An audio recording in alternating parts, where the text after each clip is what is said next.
welcome everybody to part 2 of our wonderful new class, The Foundations of Rabbinic Mysticism, with our dear friend Hakham Aaron Haleva. We're so excited to have you here again with us tonight for this wonderful shiur class. Just to remind you, this is a part of the brand new Sephardic Digital Academy initiative of the Sephardic Jewish Brotherhood of America, with all these different amazing classes, including Torah, as you can see right now, Halakha, mysticism, Sephardic cooking and culture, Ladino language, and a whole lot more. And I encourage you all to please check out all our amazing scholars from around the country and around the world at sephardicbrotherhood.com/Sephardic Digital Academy. Without further ado, it's my pleasure to introduce our dear friend, Rabbi Aaron Haleva. Rabbi, bechavod. Thank you very much, Ethan. So that was Ethan and his Impossible Missions Force team doing what they always do. Okay, so nochada buena a todos. We're here from New Jersey y estamos estudiando los fundaciones de la mística rabínica. I couldn't help it. I thought I'd speak a little Espanol. By the way, we always in Seattle call the spoken language Espanol, and the written language, which is really archaic, Ladino. Ladino translates the Bible, translates the Siddur, translates religious texts like the Profeta and Tisha B'Av, Noche Tisha B'Av, but the spoken language is called Espanol. Anyhow, we are here in this part 2 of a 3-part series on the foundations of Rabbinic Mysticism. And let me just tell you where we're going. We are studying as a primary text the chapter 2 from part 1 of Maimonides' Guide for the Perplexed, known by its original title as Dalalet al-Ha'irin, as I explained last time. That's the Arabic. And hopefully we'll finish that tonight. And then next time we will investigate some of the Pesukim, the verses that he quotes, and you'll see how the whole picture comes together. We may read a summary of Hakham Jose Faur in his book Homo Mysticus of the exact same section that we've been studying. And I'm going to show you how the rabbis understood this event as a primary event. And they call the interaction between Adam, or mankind, and the snake, man receiving the slime of the snake, which poisoned, in a sense, all pagan culture. And Mount Sinai made the Israelites different in that the slime of the snake stopped. And for the rest of the world, the slime of the snake never stopped. And that snake is the one and only snake we've got here, our friend the serpiente, who is the most culebro, which means most shrewd of all the animals of the field. So let me just review. This chapter opens up with a question that Maimonides repeats from an educated fellow. In the Arabic, it's Rijul Alumi. And that would be like, an intellectual, what we would call today an intellectual. Like you see on cable TV, the news shows, they have panels, all those talking heads, those would be Rijul Alumi. So here's his question. If man sinned by the eating of the fruit of the Es Hada'at, if man sinned by eating of the fruit of the tree of knowledge, how is it that he was rewarded for this? And he reached his ultimate zenith of development to know good from bad. Was that a punishment? So the question kind of telegraphs the problem if you're astute. The question assumes that intelligence means to know good from bad. We might say only someone with a conscience knows the difference between right and wrong. But is that the touchstone from a point of view of the Torah or of Judaism or of Hebrew thought? Or is there something else? Well, the question actually left out the keystone of Hebrew intelligence. The Greek philosophers asked, what is the good? But the Hebrews asked something else, which we'll see in a moment. I'm just going to give you a heads up with what was Maimonides' answer. Man had already reached his zenith prior to the sin. He had a Selem Elohim, an image of God, literally, but it means he had a character trait. He had a capacity of all the other creatures on this planet. Nobody had it, and it in some ways is comparable to how God himself operates. He has free choice and the ability to so-called program his own mind. Like a computer program, that can program itself. That's something special. He was given sechel in Hebrew. The sechel, which is the translation of the Arabic word al-aql, distinguishes not between good and bad, but between true and false. The imagination is concerned with good and bad. It is subjective and is thus not self-evident. Therefore, how do you know what's good and bad if you can't repeat an experiment in your lab, or you can't see with your own eyes what's good and what's bad? Somebody has to impose it on you. That's an authority. That's an Elohim. If you want to be like Elohim, you get to say what is good and bad. But because it's so subjective, it creates strife because it's always local and it's often imposed. And if someone disagrees, they get stomped. And I have a little, we'll go into this next time, but I just have a little URL about how female beauty standards have changed over the centuries. I think this one goes into from the 20s, 1920s through today. And what is beautiful is good. What is ugly is bad, but it's never been static. It's never been the same.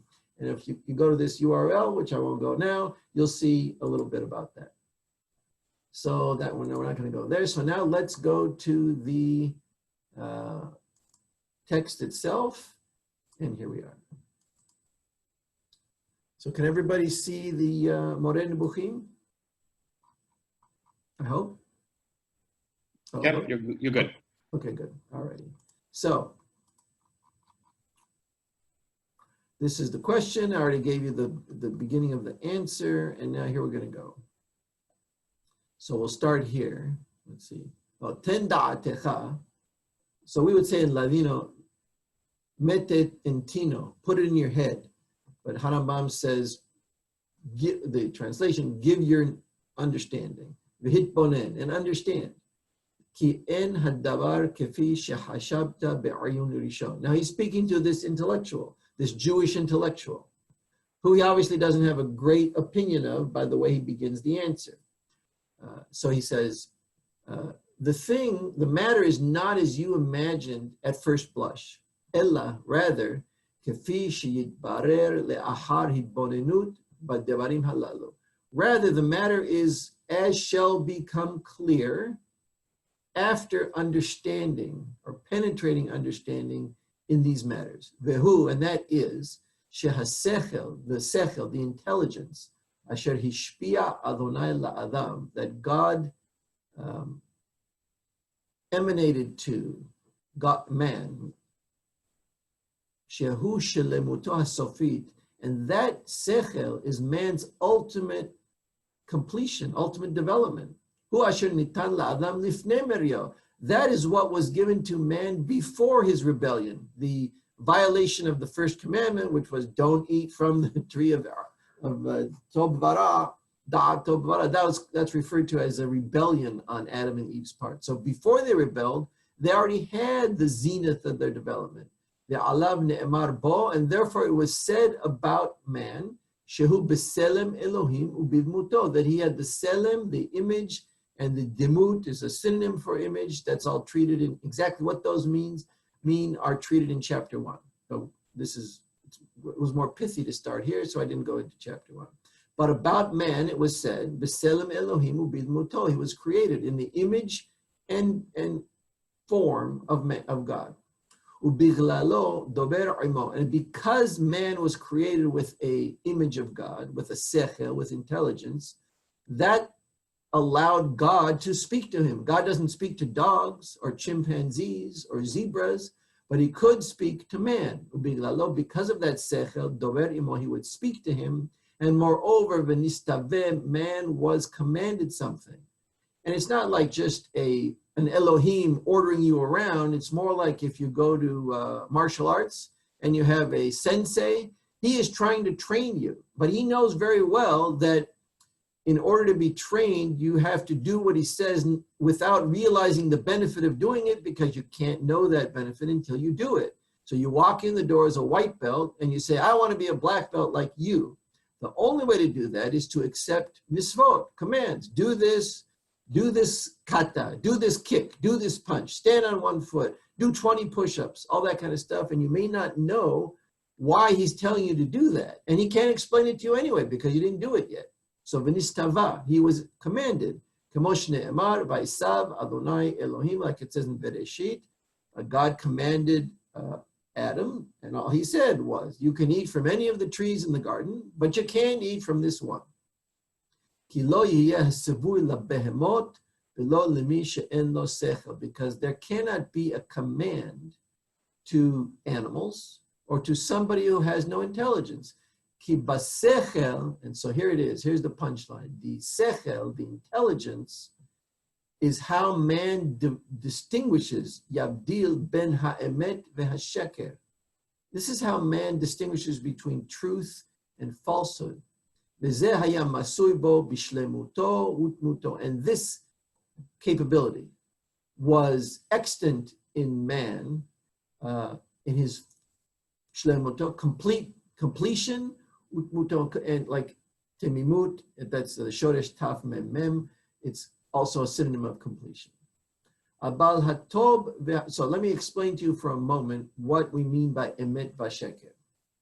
So if I tell you that if you drop a bowling ball from the top of the Empire State Building, it will gradually increase in its speed until it reaches a limit, and it will accelerate towards the ground according to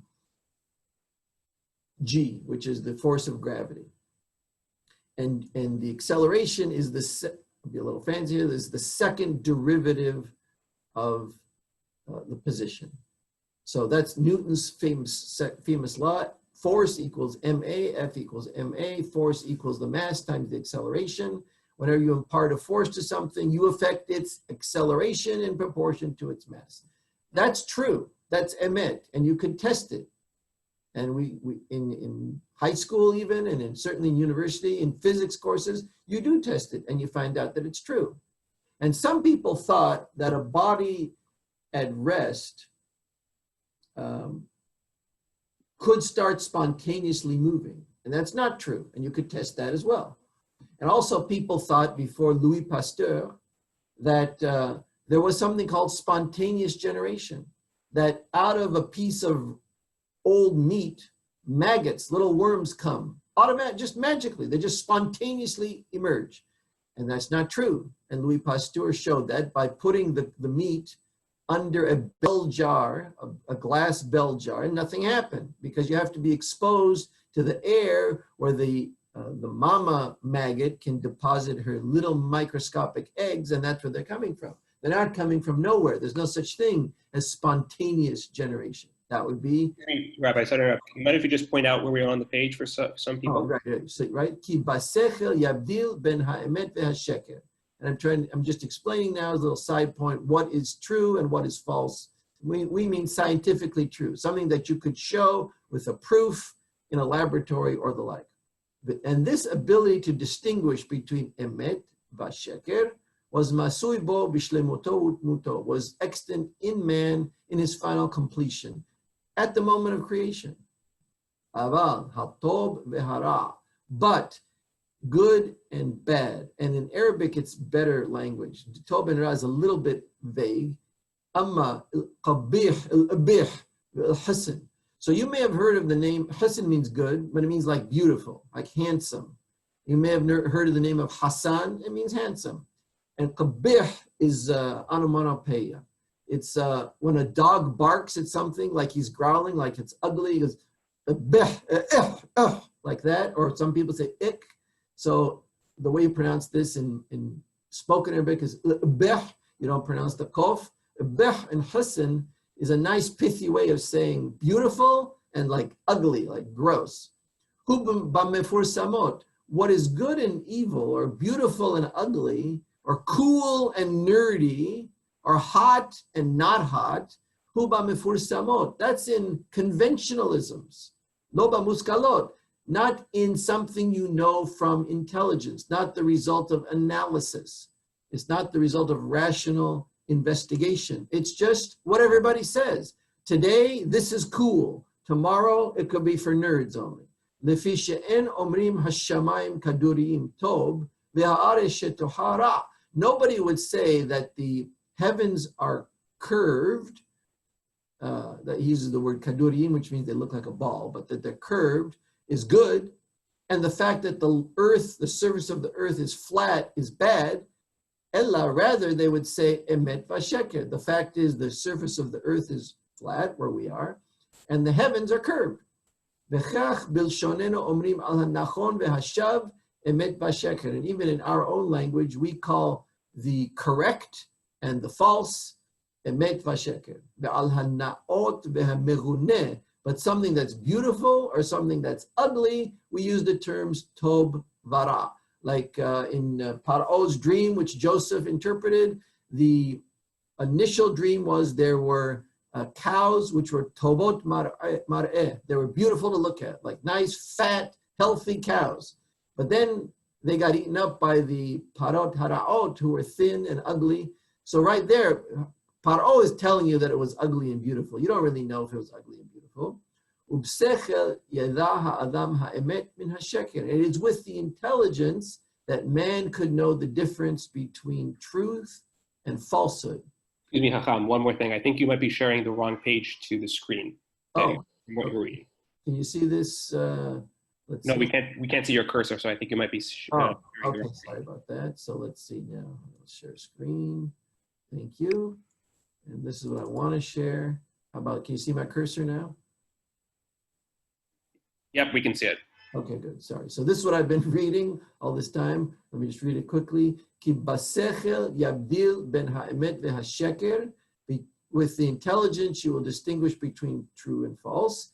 V'zeh hayu masui bo bishlemoto utmoto. And this ability, this capacity was extant in him, in his completeness and in his completeness. Abal hatov ve'hara. But what's good and ugly, good and bad, or beautiful and ugly, that's with conventionalisms, not with things you know from intelligent analysis. Because we don't say, we don't say that the heavens are curved, that's good, and that the surface of the earth is flat, is bad. Rather, we say true and false about those. And even in our common parlance, we call the true and the false, or the correct and the incorrect, emet vasheker. The beautiful and the ugly, we say tob vara, just like I said about Paro's dream. It's with the intelligence, God, a man would know the true from the false. It's the similar with all the products of rational analysis. We would call scientific analysis or logical analysis. That's how man thought before he got involved with the snake and the eshadat.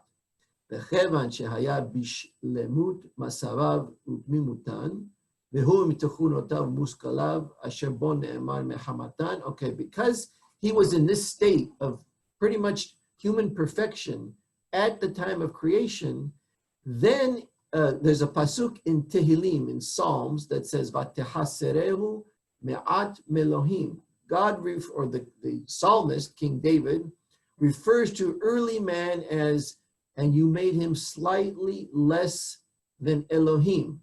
Now, what do you think Elohim means in this context? It's not princes, and it's not God, it's angels. Let me see if I can find the, oh yeah, here it is in my slides. Okay. Go over here.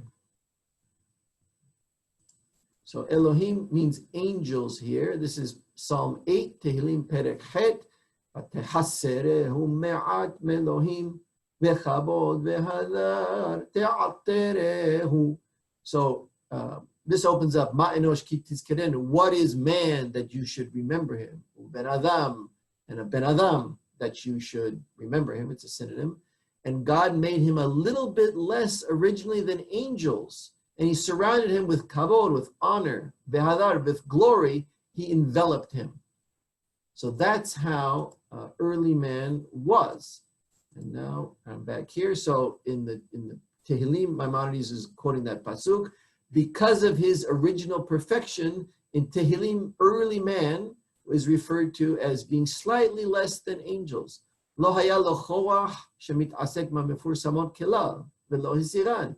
He didn't have the ability to get involved with conventionalisms because they're imaginary.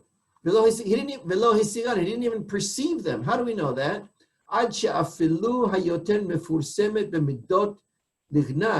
Because the most ugly things a human can do is to walk around naked. That is to uncover your private areas. This wasn't nothing wrong with that. And he didn't even perceive that there could be anything wrong with that. So you see that being naked or being shamed about being naked, we all have it, but it's the first conventionalism. And it didn't exist until after Adam and Eve entered the world of conventionalisms, which are not generated from sechel, not generated from intelligence, but from imagination. Whoops, there we go.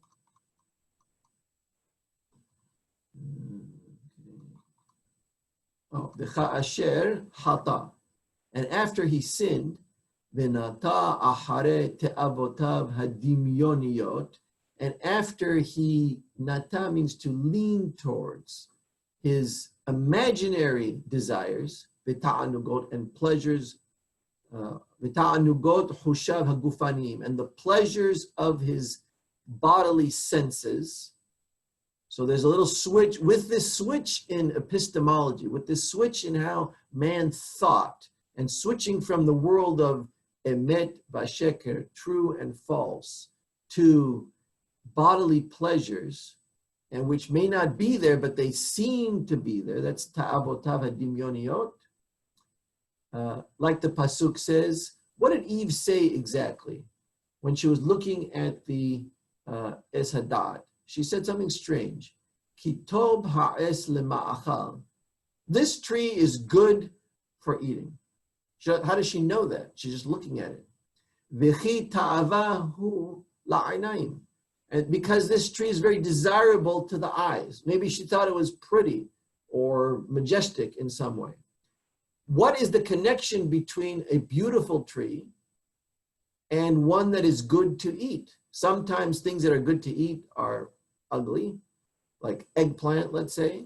And sometimes things that are bad to eat are beautiful. There are poisonous trees which look wonderful. Na'inash. Once they started perceiving their reality in this way, that's the punishment. It's not that the punishment was external, like you rob a liquor store and we throw you in jail. No, it's you just make a choice to change your mental apparatus, and your punishment is that you're limited by that self-imposed mental apparatus, and you can no longer perceive emet v'sheker. Now all you perceive is whether the things are tov and ra. Ulfichach himra et hasevui asher mehamat sichlo nistaveh bo, and therefore he rebelled against the commandment which because of his very intelligence he was commanded in. V'niknit lo hasarat hamefursamot, and he only acquired in its place, in place of the sechel, he acquired the ability to perceive conventionalisms.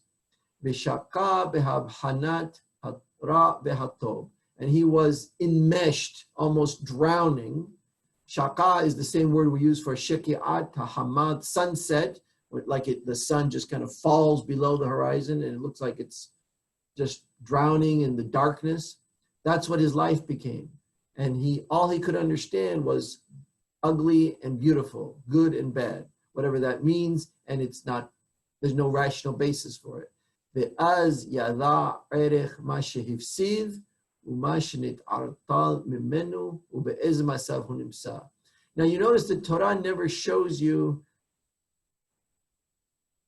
when he was first created that he recognized what it was like to be the opposite. Only when he chose the opposite, to leave the intelligence and to enter the realm of Tov Vara, did he realize what the prior state was like. ולפיכך נאמר, והייתם כאלוהים יודעי טוב ורע. So then, that's what the pasuk says. And if you eat it, means if you make this choice, obviously, as everybody knows now from this chapter, that's a metaphor. There's no tree and there's nothing to eat. It's a choice of how your mind is going to operate. Do you want to imitate the Elohim and you'll know Tov Vara? Yes, you could have power and you could be the people in society who get to say what's hot and what's not, but in return you give up your original completion as a human, which is to know, which is to have intelligence, full intelligence. V'lo yamar, but the snake never said, Yodai sheker va'emet. Never said, you will be able to know falsehood and from truth. Or masireh sheker ve'emet. Or you will be able to perceive sheker ve'emet, falsehood and truth. Ve'en bidvarim ha'hechrechiyim tov v'ara kelal, ela sheker ve'emet. So this Hebrew word hechrechiyim means necessary. The Arabic is daruri. V'lai sfi daruri tob vara. There is no, so what is a shi daruri? A thing that is necessary. That's a word in Arabic or Judeo-Arabic you use for intuitive or natural. So when it's true that a flower throughout the day orients its petals towards the sun. So that as the sun moves from east to west, the flower's petals track across the sky, the sun's trajectory, and they move from east to west. The flower has no choice in it. It's necessary. That's what we mean here in the Arabic, daruri. It's necessary. Or when a dog has to urinate, he just goes outside and he pees. There's no thought about it. It's not good or bad. It just is. It's something you naturally do. So in natural things, there's no tov vara at all.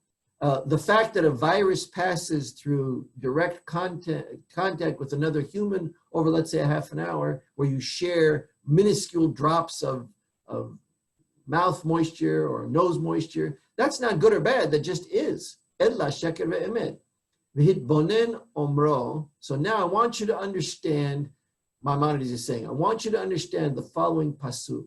There's a pasuk that says, "Vatipakachna arnei shenehem v'yede'u ki arumimhem." And let me now new share for that, which is, oh no, it's already here. It's in my slides. That's right.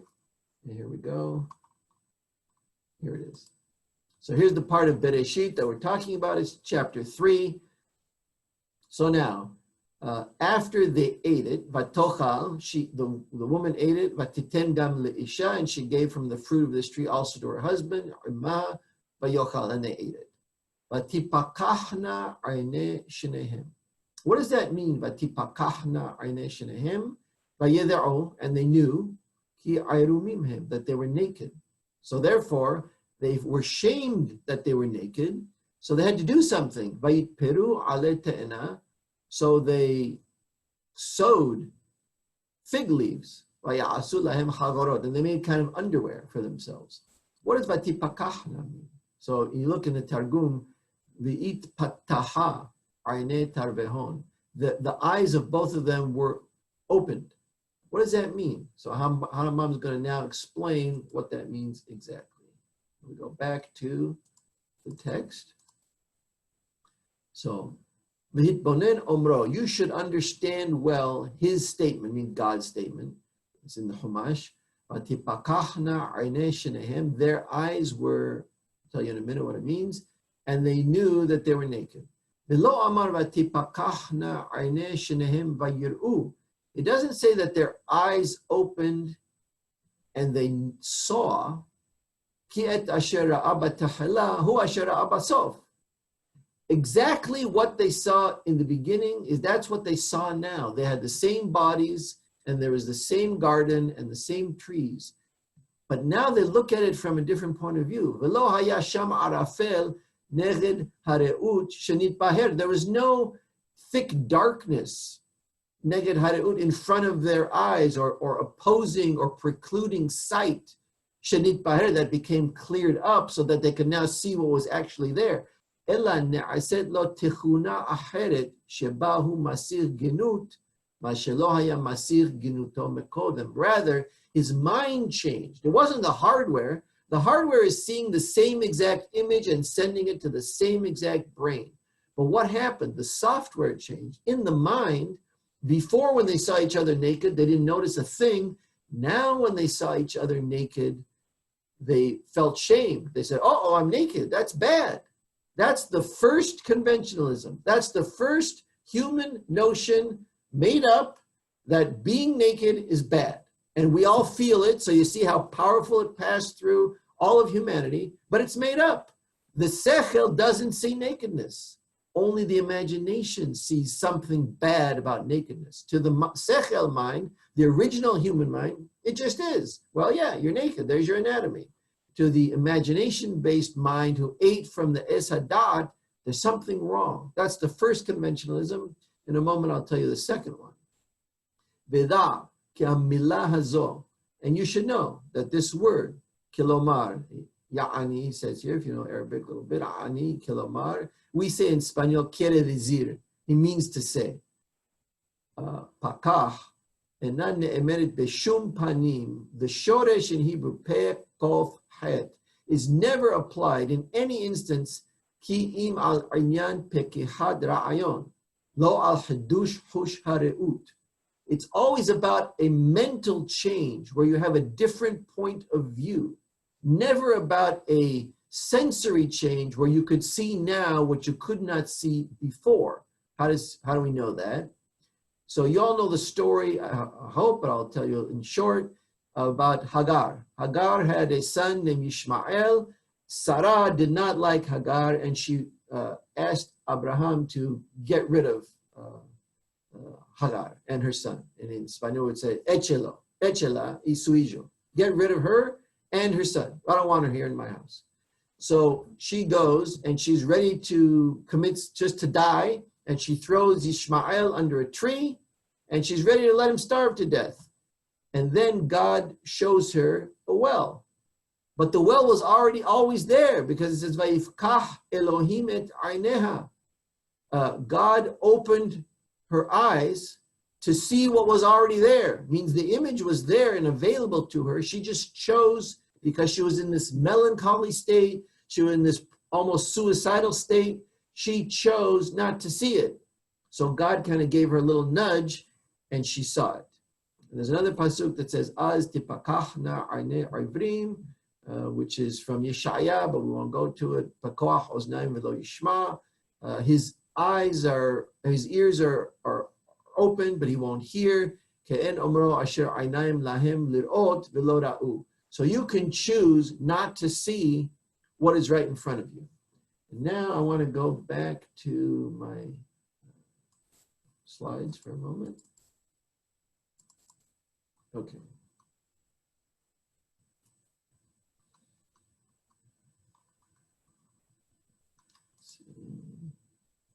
Aha. So I told you the first conventionalism is that it's bad to be naked, and we still have that. What's the second?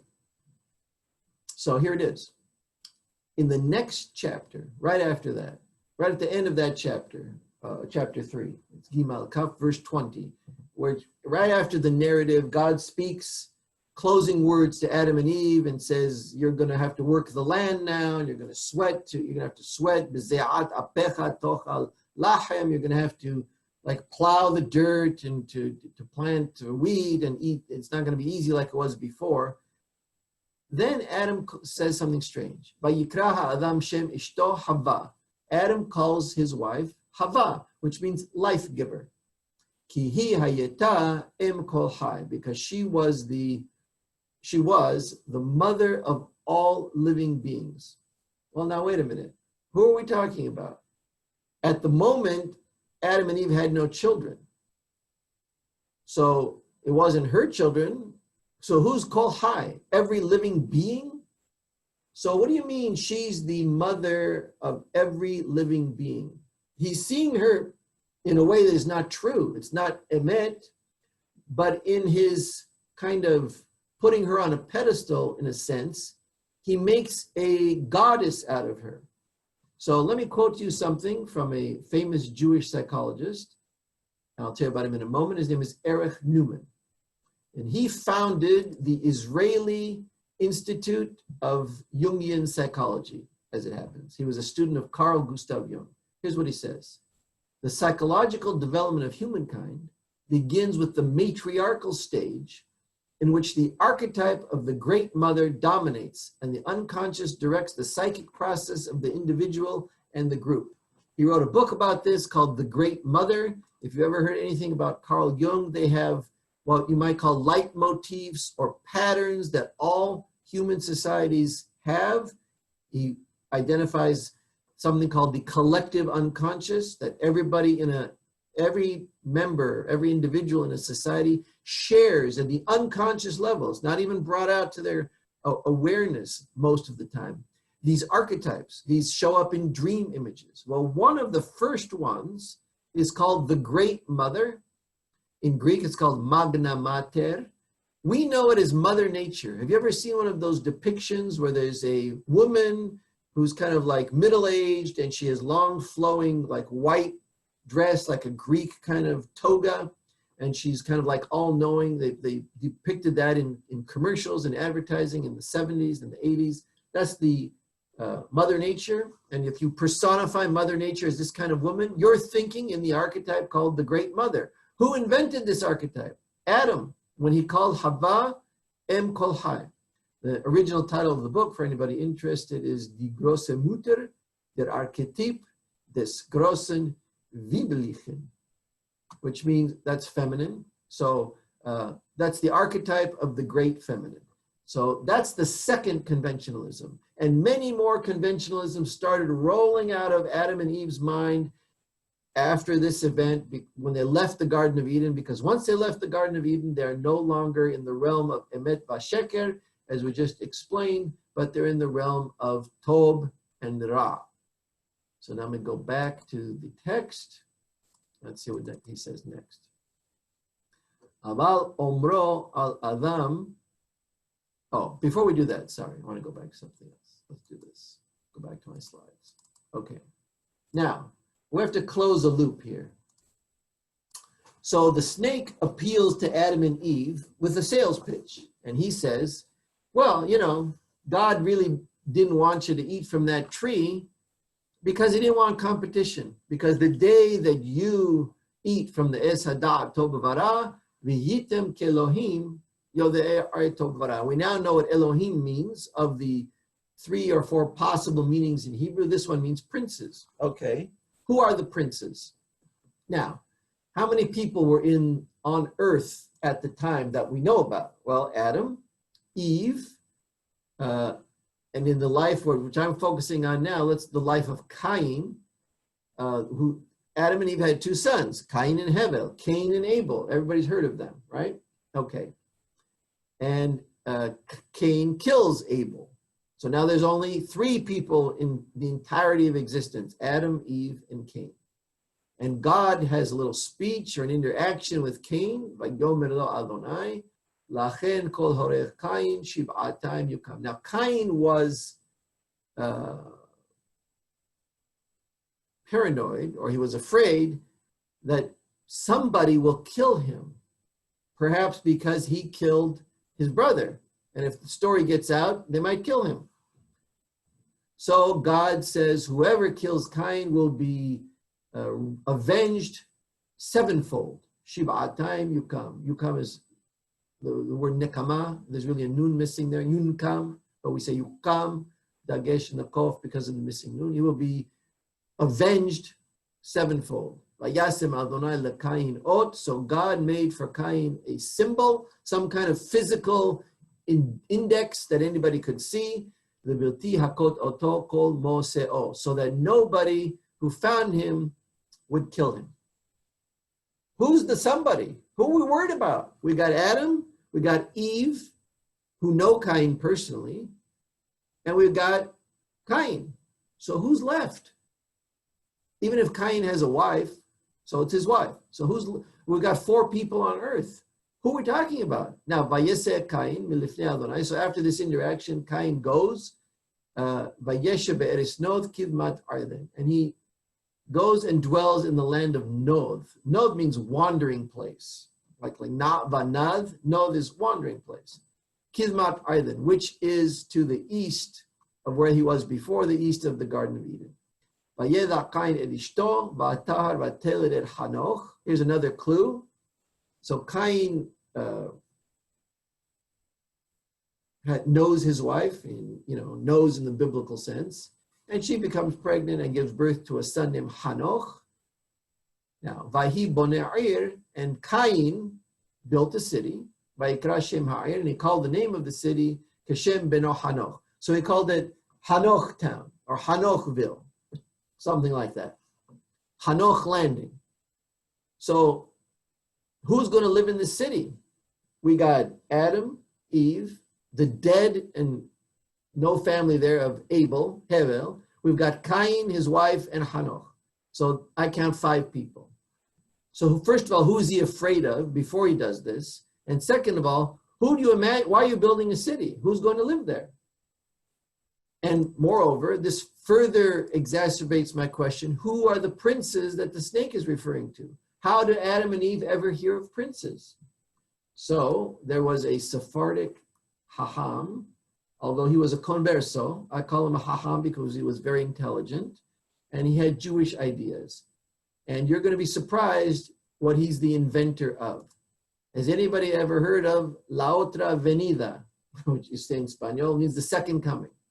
This man invented the second coming. His name was Ishaq de la Pereire.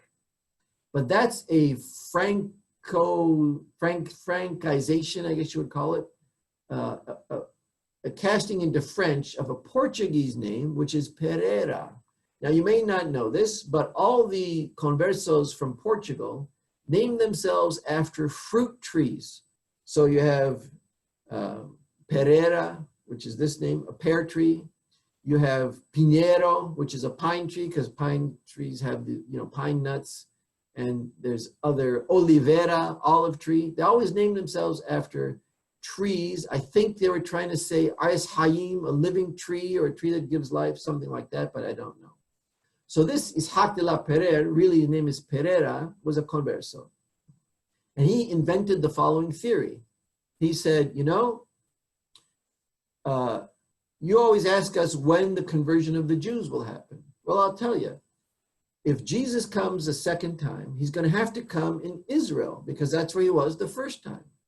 And it has to be in Israel under Jewish sovereignty like it was the first time. It has to be a Jewish society. And if Jesus comes a second time in Israel, when the land of Israel is settled by Jewish people and there are hundreds of thousands of Jews living there, and Jesus actually comes, yes, of course, we'll accept him. You bet, no problem. But in order to get there, we need to set the stage. And in order to set the stage, we need the Jews to have an independent, sovereign nation in Israel. So if you guys will help us with that, I'm sure everything will come out just the way you want. So obviously he was a shrewd individual. And even though he was outwardly Catholic, this is a converso mind. So he wrote a book called, and he wrote it in 2 languages, and it was published simultaneously in both. One in Latin, and one in English. It was printed in the year 1655, 1656. What I'm reading to you now is the card catalog, I believe, from Yale, where they have a copy of the book in English. It's called Pre-adamitai, P-R-E-A-D-A-M-I-T-A-E, which is the Latin plural for men before Adam. And he, because it was a converso, of course, he ties his discourse to certain Pisukim in the New Testament, the 5th chapter of the Epistle of Paul to the Romans. That's the letter you know of as Romans, if you know the New Testament. And here's the actual cover page printed in London in 1656, and that by which are proved that the first men were created before Adam. I think the Torah agrees. I think he got this idea from the Torah. I think he got it from Jewish tradition. It's a Jewish tradition we don't hear about too much these days, but it's clear to me from the snake talking about Elohim, Cain worried about somebody outside the Ben Adam family, means Adam, Eve, Cain and his wife, etc., killing him.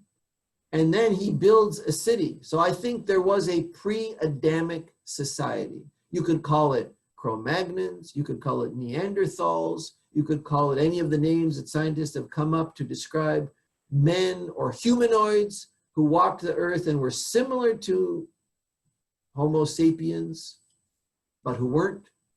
And I think they were around. And as we know, the Neanderthals inbred with the Homo sapiens to some extent. And most people on the planet today do have some Neanderthal DNA. I think it's more common in Southeast Asia, like the Aborigines have more of it than Europeans or Semites. And I think that's who Cain was building a city for. He kind of went back to the pre-Adamic society. And that's where the princes came from. So now we can go back to, I think that's good. We'll go back to the text and finish that. So now, about Omro al-Adam, now there's a pasuk in Eyob that says, Meshaneh fanav v'teshalechehu, that man changed his face. Se cambió sus faces. In Ladino, the word for face is plural, just like it is in Hebrew. Panav, panim is plural. In English, it's face. But some of you may remember, and it's about another 2.5 months we'll be doing it, is the selihot. So there's this, one of the famous parts of the selihot is the imafes. And in Seattle, we always sang it in Ladino or Espanol. And it starts out, faces a él conocerás. And it's translating the word panim. It was written by a German rabbi from Regensburg, Yaakov of Regensburg. And the Sephardim in Christian Spain liked it, so they translated it into Spanish, and that's the famous imafes. And it begins fases, which translates the word panim. So, Meshaneh fanav v'teshalechehu. Adam changed his face, and you sent him out. Hare be'uro ufirusho. Here is what the meaning and explanation of that pasuk is. Ka'asher shana peniyato gurash. Let me just take a minute to show you where that is. So this is the book of Job. Job is a fantastic book. It's not studied enough. Unfortunately, people only studied it, it seems, in the last few hundred years on Tisha B'Av. We have Ladino translations of it, which we used to read. But people tend not to study it a lot. Maimonides loved the book of Eyob. He has 3 or 4 chapters of the Guide of the Perplexed that we're reading now, devoted to Eyob and what it means and what its history is. Here's chapter 14 of Eyob. I just give you the first and the 20th Pesukim. Adam Yilud Isha, man who is born of woman, Kesar Yamim Muspa Roges. His days are short and full of anger, means full of stress. Like they're satiated with stress. And then he has a whole narrative about the creation of man. And then he says, Tit kefeu lanesach v'yahaloch. You, speaking to God now, you always like pushed against him, lanesach forever, v'yahaloch, and he went away. Mishaneh fanav, he changed his face, v'teshalechehu, and you exiled him. Now I got to tell you, Maimonides is translating it correctly, but most of the people who translate the Bible say that God changed his face. Absolutely not. That's because he still had the Selim Elohim. So he made a choice. There was a choice to eat from the Es Hadat Tobavara, Mishaneh Fanav. He changed his trajectory, his destination, but Teshalechayim. And as a result of that, you had to expel him. Okay, back to Maimonides. Aval Omro al Adam, but his statement, God's statement in the book of Eyob about man, Mishaneh fanav v'teshalechehu, he changed his face and you exiled him. Hare be'uro firusho. This is its explanation and it's what it means. Ka'asher shana peniyato gurash. When he changed where he was going, he was exiled. Kifanim shem nigzar min fana, because the noun face is a noun that comes from the verb to turn towards. Because when a man turns his face to whatever he wants, to whatever he's after. Amar ki ka'asher shana fniyato, when he changed where he was going, ufana kelapeha davar asher kevar kidem elav hasivui shelo yifne elav, and when he turned his face, he turned his entire life's direction to the very thing that God had warned him, don't go there. Don't go there in a mental sense, in an epistemological sense, in a cultural sense. And he did. Gurash Gan Eden. He was exiled from Gan Eden. Vezehu ha'onesh shehu keneged ahet middah keneged middah. And we're going to go into this next time in some detail, but I want you to understand this punishment is not an external sentence that the heavenly court imposed on Adam. He created the punishment himself by changing his mind. Because he changed his mind, he could no longer live as he was intended to. God didn't have much to do with it. If you have free choice and you have a Selim Elohim and you choose to enter the world only of Tov and Ra, that precludes your options that you once had. That limits yourself. It's like desiring to enter into the matrix. It's like somebody who was created outside the matrix. I hope you saw the movie. Who's aware that people are in the matrix and who decides that he's going to enter the matrix, but because he comes from the outside, he'll have a leg up and he can kind of be the boss in the matrix. But it's the matrix. It's not real. You're the boss of people who are deluded in a delusion you helped create. Lefi shehutar lo le'echol min, let's see, what is it?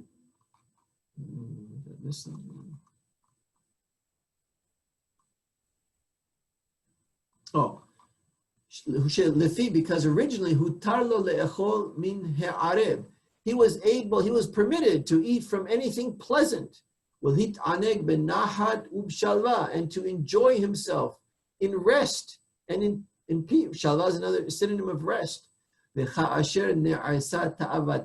when he became someone who chased after imaginary desires, and after his just bodily pleasure and imaginary pleasure, like we said before, and he ate from that which he was warned not to eat. He was precluded from eating any of that which was available to him before. These are all metaphors, of course, for what you could do with your mind. There's no trees really there. There was food, but this story is not talking about the food that was available to Adam in Gan Eden. It's talking about the mental state, or we would say epistemologies that were available to him.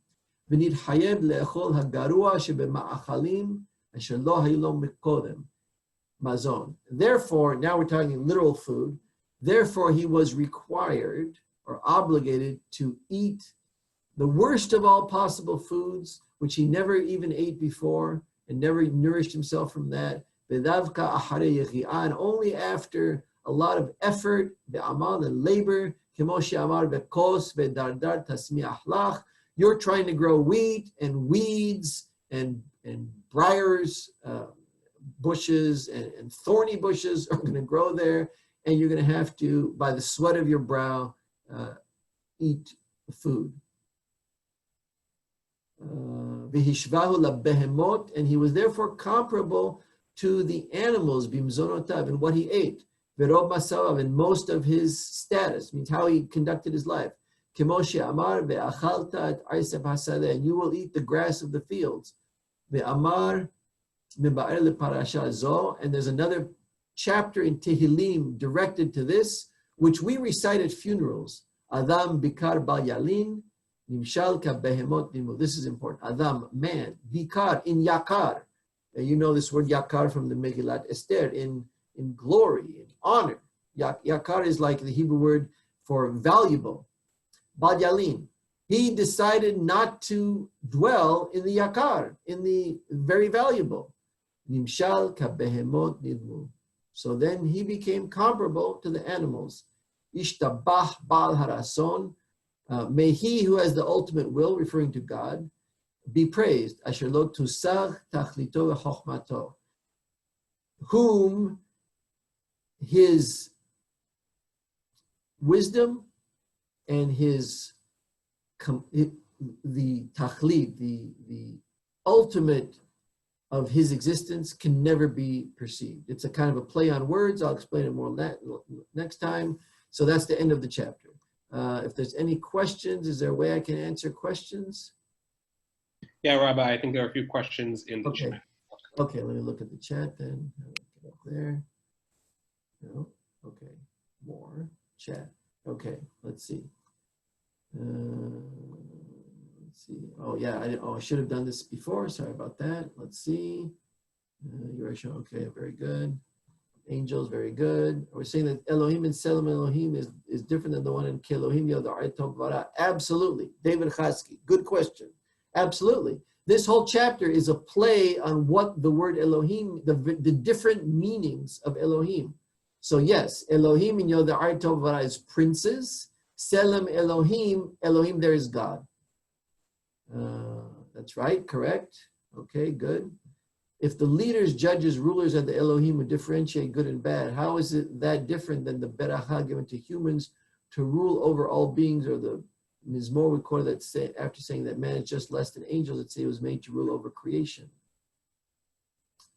Well, the angels, in a sense, rule over us, depending on how you define angels. The physical reality that we have, if we want to make a rocket and go to Mars, you need to overcome gravity, you need to reach a terminal velocity. Those are malachim. I mean, God created a structure, and gravity is one of the malachim, let's say. So they rule over us now. It was in that sense. It wasn't rule over in an arbitrary way to further your own pleasure or to have this sense of power. Okay, let's see. The Pasuk from Yeshab. Okay, fine, that's good. Well, so the evangelical support of Israel. Yes, you can. That was Yitzhak de la Pereire invented the 55 million people who now support the state of Israel, the evangelicals in the United States. Perhaps they are Israel's biggest political friends on earth, the opposite of the Europeans who really don't want to see Israel be a strong state. And you can thank one and only Yitzhak de la Pereire. How do we know the snake was not referring to angels and God wasn't referring to the people of the future? Could the city Cain build just mean he established himself? Well, Elohim are the ones who Yod Archetype Vara. That's the whole opposition here. There's an opposition between Elohim, Yod Archetype Vara, and Elohim to be slightly less than Elohim, right? And I'll go into it next week to follow up, but when Harambam describes the 10 levels of angels, the lowest one is called Ishim because they're the most similar to man. So there was man has a potential to be very, very intelligent, almost like an angel, but for that you have to undo the problem of eating from the Es HaDa'at Tovara. Es HaHayim, good question, I'll explain it next time. Does the Harambam believe it is possible to get back to this mindset? Yes. That's the function of the Torah, absolutely. But you have to observe the Torah is intended, not as dictated to you by modern Jewish Elohim, el que entiende, entienda. Do Adam and Eve act as archetypal characters?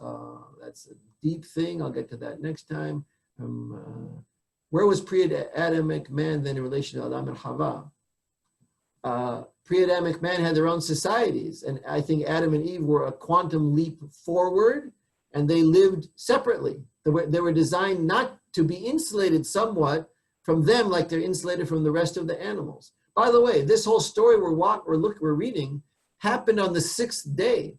This was before God finished all the creation. This is before Vaychulu hashamayim ve'haaretz v'chol seba'am. So this is part of the creative process of man and mankind that we know today. Was the act of Adam eating from the Es HaDa'at in itself an act of Ra? No, it was an act of Sheker, because you're denying your own capabilities and limiting your options and precluding your development based on an illusion. But we'll get there next time. So I think that's it, Ethan. Thank you very, very much, everybody. Noche la buena. Betob Talinu. I'm really enjoying myself. I hope you are too. Next time I'll make sure to look at the chat questions earlier, and I will wrap up any question I didn't address now in next class, where we wrap up all the loose ends, and we'll read some of Hakham Faur and some other interesting things. And, thank you so much, Rabbi. Zaku Baruch. Thank you all. Buenas todos. Thank you very much. Bye-bye. Okay.